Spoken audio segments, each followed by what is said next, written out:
Tudo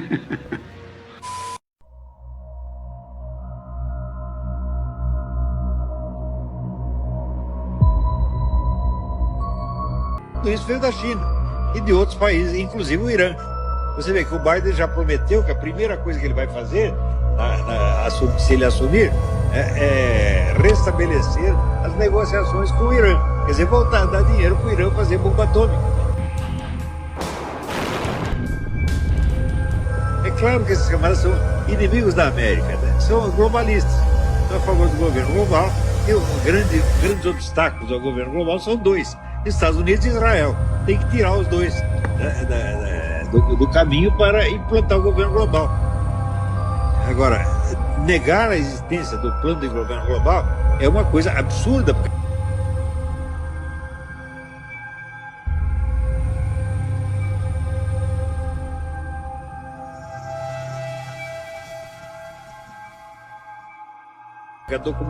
Não é um negócio secreto, a documentação é abundante, né? Vai fazer mais de 50 anos que esse plano está sendo estudado, né?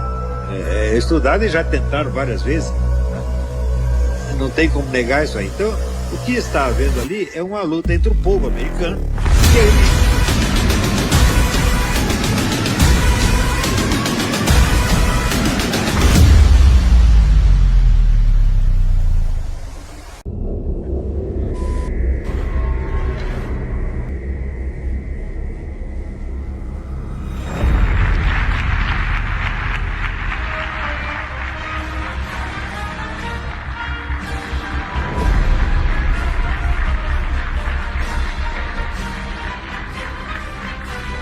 Que é os Estados Unidos, começa a mostrar sinais avançados de senilidade, mostrar sinais de que está tendo alucinações. A minha pergunta de cara para você é: você sabe o que está por trás disso que ocorreu recentemente, agora nessa última semana, com o presidente dos Estados Unidos?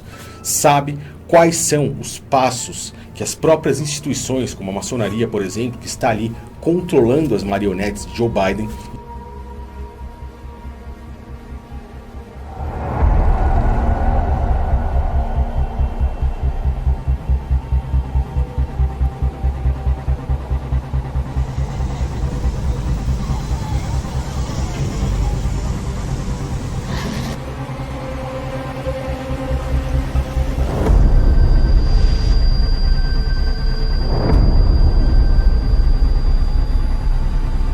Deus, quanto mais se invoca a palavra, quanto mais você sustenta a palavra, mais você faz recuar essas forças anticristãs que tentam hoje apassivar o brasileiro, não só o brasileiro, mas os cidadãos do mundo, para destruir o pátrio poder, destruir a família e implantar um regime autoritário e anticristão em toda a humanidade. Isso é uma política gestada na ONU, por financiamento de Jorge Soros, é o globalismo mundial. Eu, semana que vem, Vitor, no PTB, estou ouvindo o coronel Fontinelli e mais 2 militares do SNI que estudam profundamente geopolítica. E o assunto que eu quero passar ao grupo de deputados do PTB, dirigentes do PTB, é isso, é o globalismo. Qual é a sua raiz? Qual é o seu pensamento? Qual é a sua forma de agir? Porque eu, quando ouvi falar pela primeira vez em globalismo, há uns 2 anos atrás, confesso a você minha ignorância, tomei um choque, falei, que raio de globalismo é isso? E se vocês estão brincando? Aí eu comecei a me dar conta que não é piada, é uma coisa de verdade. Eles estão 20 anos à nossa frente e nós estamos tentando correr atrás do prejuízo e nos mobilizando para enfrentá-los agora. Por isso, o Supremo, por ação satânica, por um satanista que é o ministro Alexandre de Moraes, ligado a esse grupo satanista, globalista, anticristo, está tentando calar a nossa voz, a voz dos conservadores ligados a Messias Bolsonaro. Ô deputado, o senhor se considera olavista ou de alguma forma foi influenciado pelo filósofo Olavo de Carvalho? Porque ele fala muito sobre isso, né? Sobre o globalismo, a ameaça que isso representaria. O senhor se inspira ou foi aluno, leu o trabalho do Olavo? Não, deputado? estou começando a ler. Eu sou aluno do coronel Enio Fontinelli, quem me despertou há 2 anos passados, em 6 cursos que me aplicou e me fez ler seus livros, porque o coronel Fontinelli foi durante 30 anos do Serviço Nacional de Informação e fazia a geopolítica, o estudo geopolítico para os governos brasileiros, e ele virou meu amigo. Eu conheci a filha dele, a Cristina, ele virou meu amigo e começou a falar isso comigo, tomar um café com ele no Village. Sentei e o coronel Enio Fontinelli começou a me falar sobre isso. Eu falei, meu coronel, eu nunca ouvi falar em globalismo, eu nunca tinha ouvido falar nessa política. Ele falou, você me permite mostrar os livros que eu já escrevi sobre o tema e mostrar a você o que é? Eu falei, o senhor é meu convidado. Aí coloquei algumas pessoas de minha família na minha casa e ele deu curso para mim na minha casa, no Leblon, na Barra onde eu morava. E agora eu quero levar isso ao PTB. Ele escreveu novos livros, tem novos estudos, mas estou juntando a bancada federal, líderes do PSL, que tem identidade e relações conosco no PTB, para que eles ouçam bem como se fundamenta, como se disfarçam esses homens globalistas. Você às vezes está achando que está falando o Fernando Henrique, por exemplo. Ele é um homem satanista globalista, mas ele passa a impressão para nós que é um cristão, que é um moderado, que é um homem de classe média, e não é. Ele é comunista, ele é pior que o Lula, porque o Lula assume a posição que tem, e o Fernando Henrique nega, é hipócrita. Ele é fabiano, o que é a pior coisa que existe. Você compra gato por lebre. O Lula não, ele tem aquela orelha do diabo, tem a barba do diabo, o olhar do diabo, o hálito alcoólico do diabo, a fala do diabo, o diabo é. Mas o Fernando Henrique parece um anjo falando. Você tem a impressão, culto, fala vários idiomas, é um homem educado, classe média, sociólogo da USP. Então você fala, vem aí, cara especial, mas é melancia. Verdinho, verdinho por fora, vermelhinho, vermelhinho por dentro. E nos ilude, e nos engana. Ele é o inimigo disfarçado de cristão como nós. E aí nós temos que aprender a lidar com esses homens, entender a linguagem do fabianismo, entender a linguagem do globalismo e os instrumentos que eles usam para seduzir a sociedade e derrotar essa nossa tradição que vem dos nossos antepassados, que é a tradição religiosa judaico-cristã. São os nossos valores, são os nossos credos. O governo federal criou um cadastro com dados pessoais de todos os brasileiros. Além do nome, da data de nascimento, da filiação, por exemplo, o cadastro também vai registrar características biológicas como as digitais e a íris.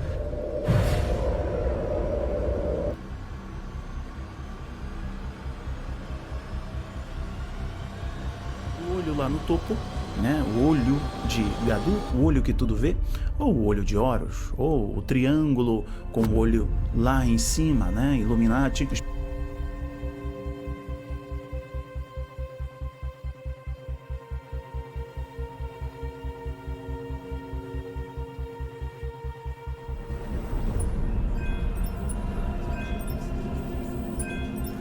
Tecnologia e também sobre o sistema da besta, o sistema de controle mundial que a Bíblia nos orienta, que é o sistema do fim dos tempos, que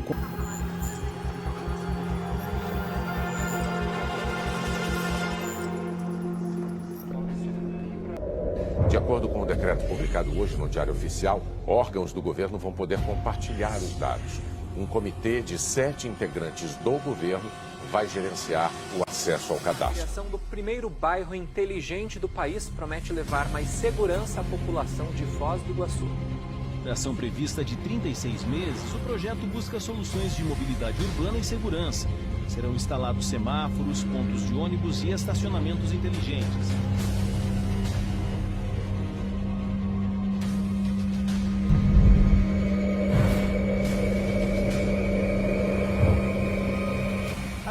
luminárias também serão especiais. Aqui nas mãos do Jackson, uma das luminárias que será instalada aqui na Vila A, o primeiro bairro inteligente do Brasil. Acoplada à luminária, uma câmera com capacidade de reconhecimento facial. Ou seja, se alguém procurado pela justiça passar por baixo desse poste, será facilmente reconhecido.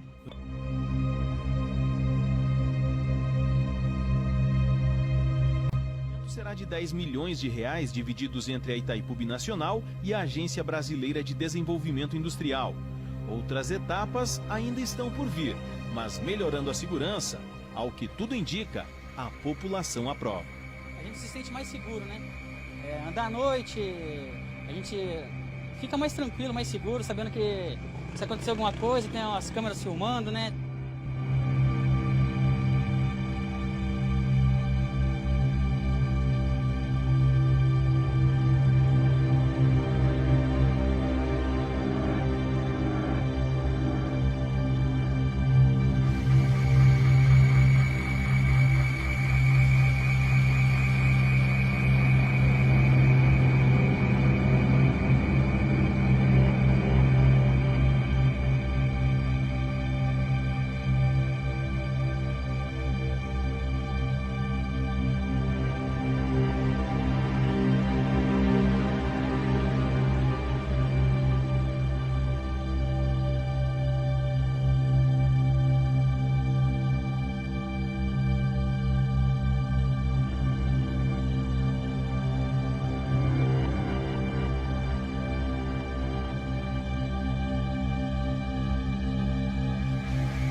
As câmeras de monitoramento espalhadas pela cidade agora contam com um sistema de reconhecimento facial e de placas de veículos. Isso vai permitir o cruzamento de dados e a identificação de pessoas suspeitas e até foragidos da polícia.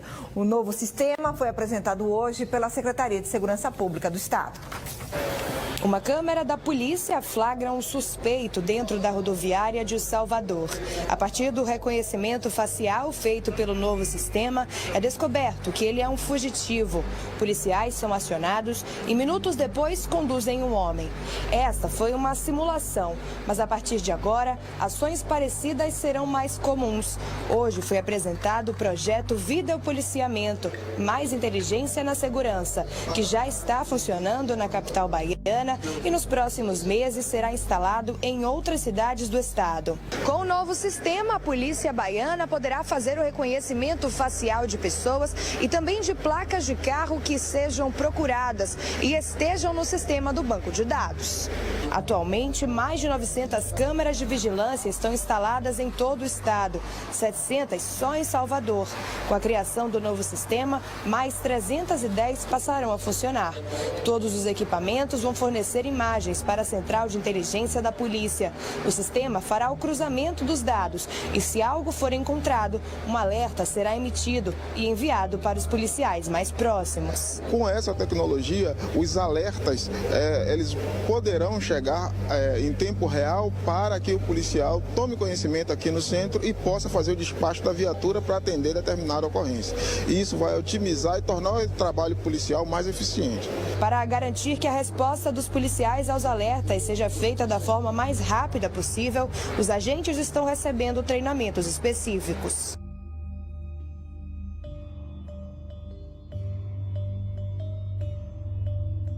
Nós temos um banco de dados de aproximadamente 60 mil fotos, onde nós inserimos aí pessoas com mandados de prisão, o que é bastante interessante para a área policial.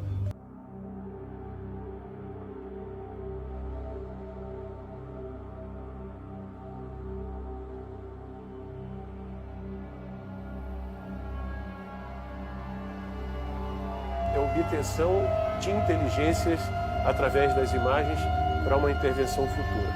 Então,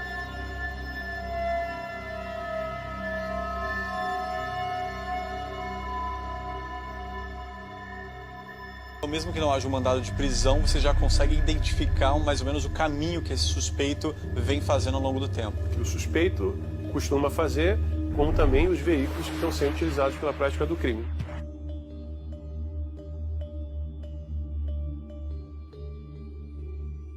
Esse banco de dados também é alimentado com fotos postadas nas redes sociais. Eu, que cheguei na Bahia, eu fui identificado aqui no sistema de vocês. Com certeza, total e absoluto. Como você é um dos rostos que apareceu mais recentemente nas nossas câmeras, tenho certeza que ele já identificou você. A gente pode fazer um teste? Pode. Olha lá na frente.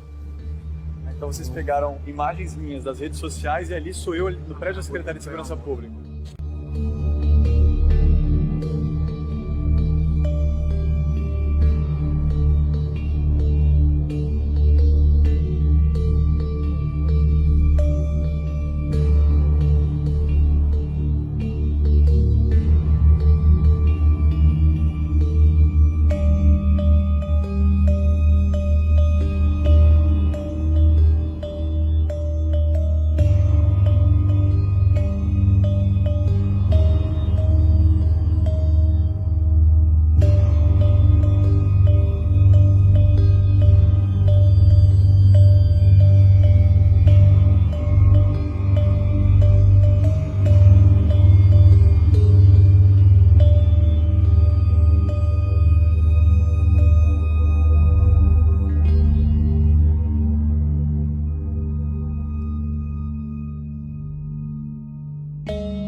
No Rio de Janeiro, 34 câmeras desse tipo estão instaladas em Copacabana.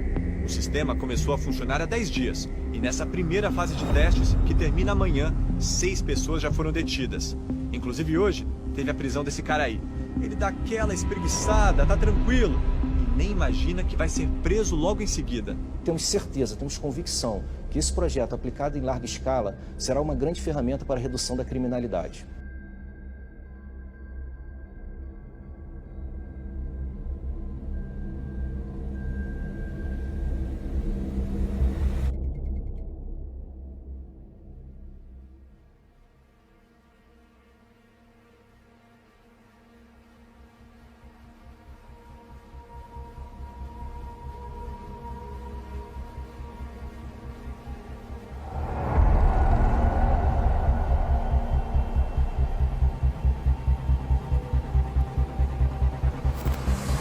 O mesmo sistema está sendo implantado em Campinas, no interior de São Paulo. A expectativa é de que ele funcione integrado a um aplicativo de celular para dar agilidade às prisões.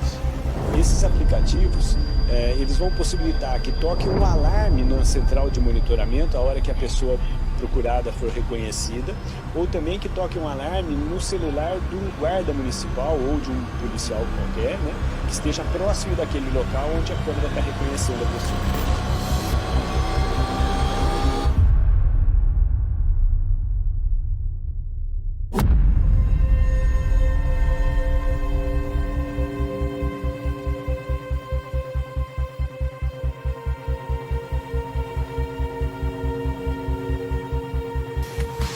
Enquanto essa tecnologia desembarca aqui no Brasil, lá na China, ela já está em todo o campo. São 200 milhões de câmeras com reconhecimento facial pelas ruas, aeroportos, estações de trem.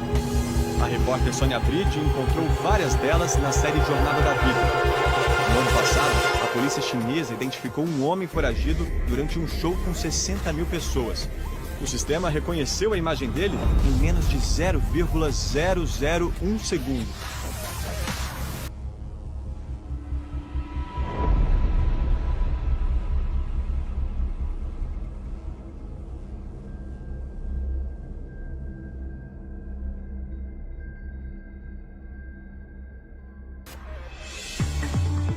Mas aqui no Brasil, será que essas máquinas são assim tão infalíveis? A gente decidiu testar o sistema de Salvador. Vamos fazer o seguinte, nessa primeira parte do teste, vou pegar um pouco leve e vou começar com simples óculos escuros.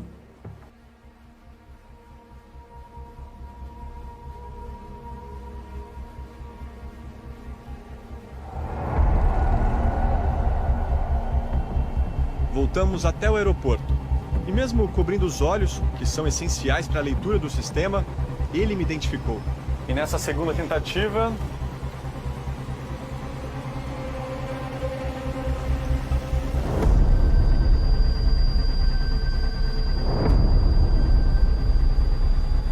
Além dos óculos, a gente vai contar também com uma peruca. O destino agora é uma estação de metrô. Mas não adiantou, o sistema me encontrou de novo. Foi aí que decidimos apelar e mudamos alguns traços do meu rosto.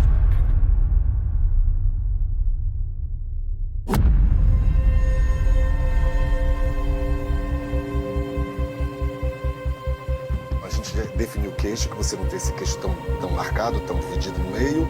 Aumentamos o lábio superior, porque ele é bem fino. Destaque maior nas narinas, para subir um pouco mais os furos. Afinei em cima da bochecha, né? E aproximou a sobrancelha. Eu ainda coloquei óculos escuros, uma peruca, um boné. Fui até a rodoviária de Salvador. Andei ali, pela parte dos guichês. Não é que o sistema me reconheceu de novo. A máquina me reconheceu, mas também apontou os rostos de outras pessoas bem parecidas comigo.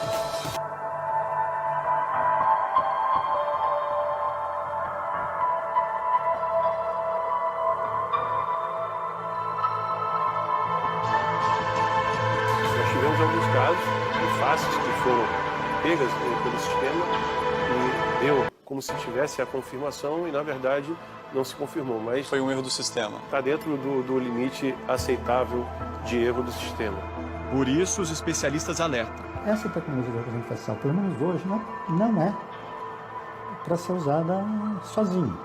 A máquina processa volume de informação muito mais rápido, mas nós temos experiência, nós temos visão de mundo, nós analisamos isso de várias perspectivas. É que a potência da máquina ainda não alcança uma capacidade extremamente humana, a de interpretação. A importância do policial, com toda a sua experiência, com toda a sua capacidade intelectual e bom senso, é fundamental para o emprego desse sistema. Bom, você consegue ver aqui, whitehouse.gov. Então, foi uma transmissão oficial do governo dos Estados Unidos. Tá aí o presidente, a transmissão foi feita no dia de ontem. E a priori, quem compartilhou, onde eu vi essa informação, esse trecho do pronunciamento do presidente dos Estados Unidos, foi no Disclose TV. Eu sempre cito uma fonte de informações assim. Disclose TV. Aconselho vocês a seguirem no Telegram. Tudo que é bom eu envio para vocês. E esse portal tem site também. É ótimo, você vai gostar, tá? Eles têm quase 1 milhão de pessoas ou mais no canal deles do Telegram. Ok, perfeito. Então, veio em inglês, eu fiz a tradução para vocês, vou soltar lá e a gente vai conversando, beleza? Vamos lá, então. Lembrando, assista o meu comentário no final, para você não ficar sem entendimento do que realmente significa isso, beleza, pessoal? Vamos lá, então. Eu vou pausando e vou comentando, tá? You know, we are at an inflection point, I believe, in the world economy. Not just the world economy in the world. It occurs every 3 or 4 generations.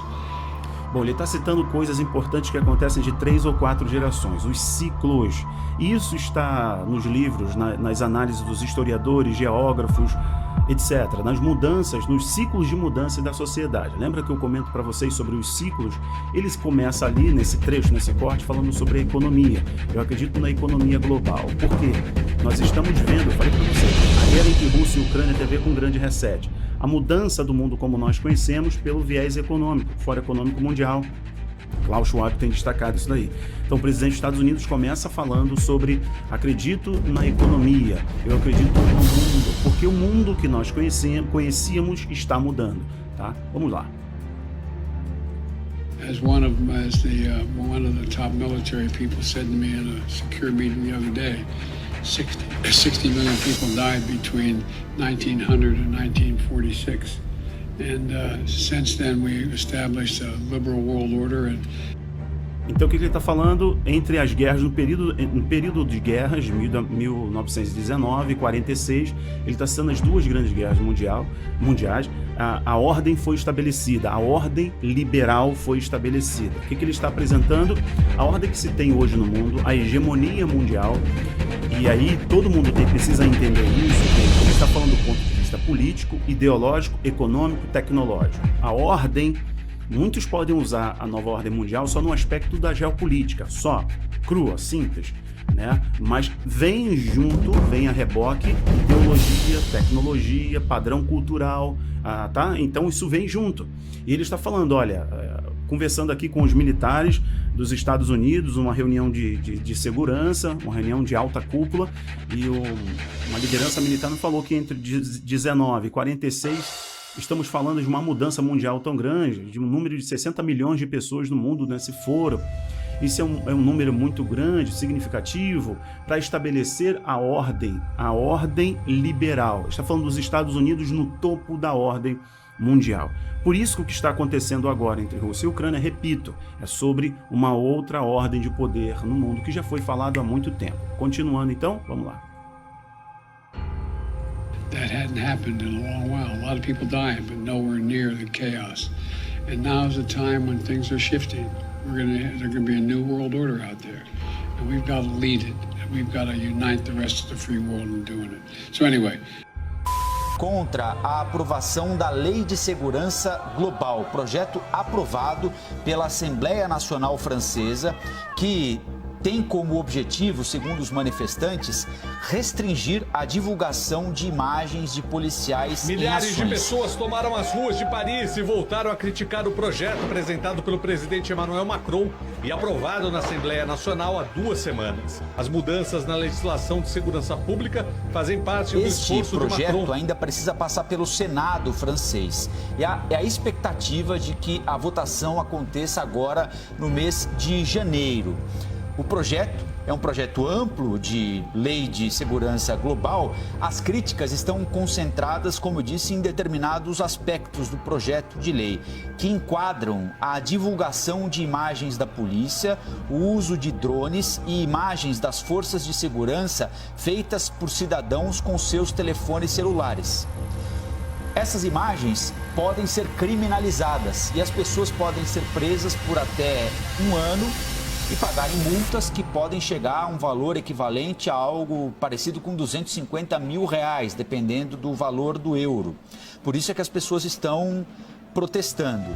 E os protestos ficaram ainda mais intensos, não é, Elisa? A partir do momento em que policiais foram flagrados por filmagens feitas a partir de aparelhos celulares espancando um jovem negro. A gente vai voltar agora a falar sobre os protestos em Paris, agora conversando também com a nossa colega Leila Sterenberg. Oi, Leila, boa tarde, bem-vinda aqui a essa cobertura.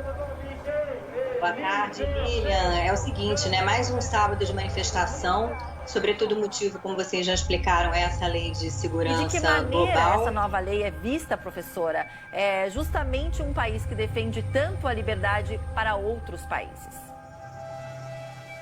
Bom, vários pontos interessantes aí para a gente discutir as implicações dessas manifestações e dessa lei que você, né, colocou muito bem.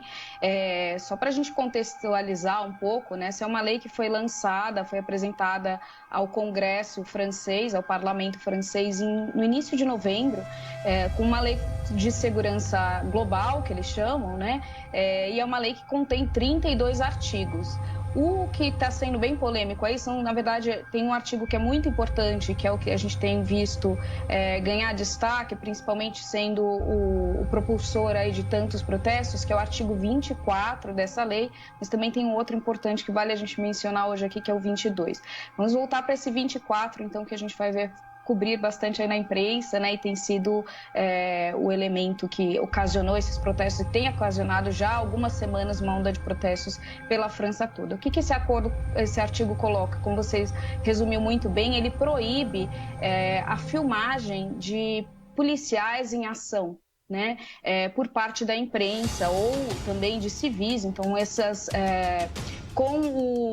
desde que a finalidade proíbe a filmagem, quando essa filmagem tem como finalidade punir o policial ou provocar constrangimento no policial ou ameaçar a própria integridade dos policiais. O que isso quer dizer, né, o que eles objetivam com essa lei? Que essas filmagens elas não caiam nas mãos de manifestantes, nas mãos de grupos de oposição que possam ir atrás, querer fazer justiça com as próprias mãos, expor exageradamente esses policiais e que se busque, então, às vezes, uma justiça que não passe pelas mãos dos caminhos institucionais, né?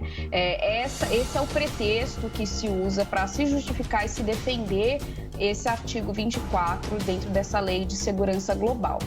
Por que então estão tendo todos esses protestos? Porque a gente sabe que na prática isso é muito o que isso implica. Implica que qualquer um, como a gente está vendo nessas imagens aí, que está filmando, que estiver fotografando e que estiver reportando a violência policial e o abuso da força, muitas vezes, pode ser preso por até 1 ano se registrar essas imagens. Não é divulgar, colocar numa mídia social ou espalhar pelos grupos, enfim, fazer este uso que eles estão tentando evitar. Mas o que essa lei reprime é mesmo a filmagem. Porque durante o ato de uma filmagem, principalmente por parte da imprensa, qual é o objetivo ali? Registrar.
E o que se impede, então, com essa lei é esse registro, porque na ocasião do registro você não tem como distinguir qual é a finalidade que vai ser dada para aquela imagem, né? Então, na prática, isso vai levar o quê? A repressão para a imprensa de documentar eventos que aconteçam, né? E isso fere os valores mais basilares de uma democracia, onde justamente a liberdade de expressão e inclusive documentar e se identificar atos da polícia também faz parte dessa democracia que a gente tanto vê sendo abalada, né, em vários governos aí pelo mundo.